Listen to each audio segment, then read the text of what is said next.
गया और आरोपित जेल में है, तो अब तो जो है कि बेल की कोई गुंजाइश नहीं है। अब ट्रायल होगा and the below trial court will be take the cognizance, and after the cognizance the accused will be make the charge, and that after the framing of the charge the evidence will be start in this case. So there is no any chance to for the regular bail or any such type of release to the accused person from the jail. Sir Assam में क्या कुछ होने वाला है? आज शाम को bell reject हो रहा है, मैंने बोला तो सर कंफर्म रिजेक्ट हो हमारी जाएगा? बात को नहीं इसका मतलब समझे। मैंने क्या कहा? मैंने कहा कि there is no any chance to release on the bail for the petitioner to the petitioner को बेल पर रिलीज होने का अब कोई जगह अब नहीं है, और कोई अब जो है कि उनको प्रिविलेज जो है कि बिलो ट्रायल से नहीं मिलेगा, क्योंकि the case has been chargesheeted under the section of 376 and 4 of the तो जितने भी रोशन रोही के चाहने वाले थे सब भैया जी इंतजार में थे कि रोशन रोही आज फिलहाल जेल से बाहर निकल जाएंगे, लेकिन क्या कुछ हुआ है? अभी हमारे साथ किरण सिंह के वकील मुकेश सर हमारे साथ में। सर बताइए सर क्या कुछ हुआ है आज इस केस में रोशन रोही वर्सेज किरण सिंह के बेल में आज फाइनल बेल पे बहस हुई जी, और तो फाइनल एज को लेके कोई प्रमाण पत्र नहीं है। उनके लिए बहुत बड़ी निराशा की बात है, उनके लिए बहुत हार की बात है, और बहुत हमको खुशी से कहना पड़ रहा है कि हमारा इस केस में एक बहुत बड़ा चेंजिंग आया, बदलाव आया कि हमारा केस जो है चार्जशीट हो गया जी। और चार्जशीट जब हो गया तो उसी सेक्शन में हमारा केस चार्जशीट हुआ है जिस सेक्शन में पीड़िता ने एफआईआर जो है एसएचओ के सामने, महिला अध्यक्ष के सामने, महिला थाना अध्यक्ष के सामने पटना जिला में केस दर्ज की थी। उसी सेक्शन में, उसी आईपीसी में, उसी स्पेशल पॉक्सो एक्ट में यह केस चार्जशीट हो गया। अब जब केस चार्जशीट हो गया और आरोपित जेल में है, तो अब तो जो है कि बेल की कोई गुंजाइश नहीं है।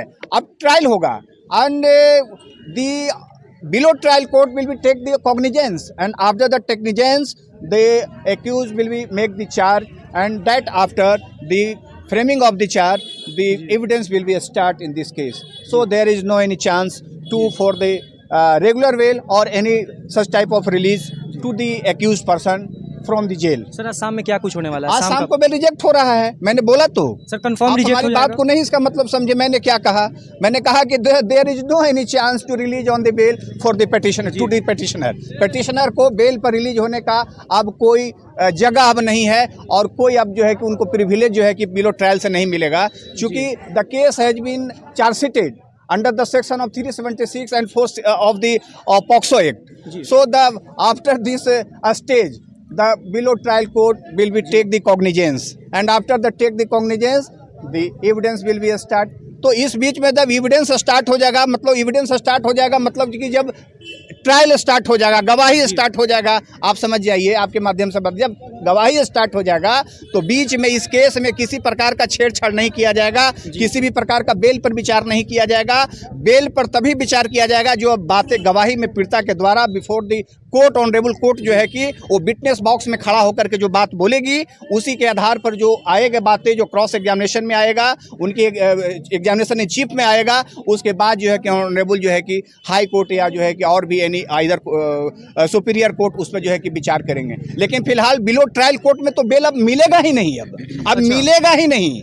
जब तक यहाँ से जजमेंट नहीं हो जाता है तब तक अब जिला सत्र न्यायालय पटना से अब उनकी bail ADJ 6 special POCSO court से अब नहीं मिलने जा रहा है। आपके चैनल के माध्यम से बता दें, कानून के जो समझ जो जहाँ तक मेरी है कि अब जो है कि उनकी बेल यहाँ से नहीं होगी। अब उनकी जो भी बेल होगी तब वो हाई कोर्ट इस पर डिसीजन करेगा, और हाई कोर्ट भी जब डिसीजन तब करेगा जब यहाँ से जो है कि उनकी एग्जामिनेशन हो जाएगी, यानी यहाँ गवाही पीड़िता का हो जाएगा। अब पीड़िता यदि यहाँ कंटेस्ट कर जाएगी, जब ये पीड़िता जो है कि अपनी पूरी बातें सपोर्ट में जो है एग्जामिनेशन चीफ में जो है कि एफआईआर को सपोर्ट कर देगी, प्रोसिक्यूशन को सपोर्ट कर देगी, तो उसको हाई कोर्ट भी जो है कि लोअर कोर्ट की जो है कि ऑर्डर को बरकरार रखेगा, यानी कोई बेल उसको नहीं मिलेगा। सिमरन भारती सर फेक बोलते हैं, वो झूठ बोलते हैं। 30 तारीख को 80 तारीख को अब उनको क्या हो गया? आप क्या बोल रहे थे? 80 बोल रहे थे, केस चार्जशीट हो गया। पत्रकार बंधु कह रहे हैं कि जज साहब पूरा निराशा में है कि गलत पेपर दिखाया जा रहा है। अब बताइए कि जज साहब क्यों निराशा में रहेंगे जब पुलिस ने चार्जशीट ही कर दिया।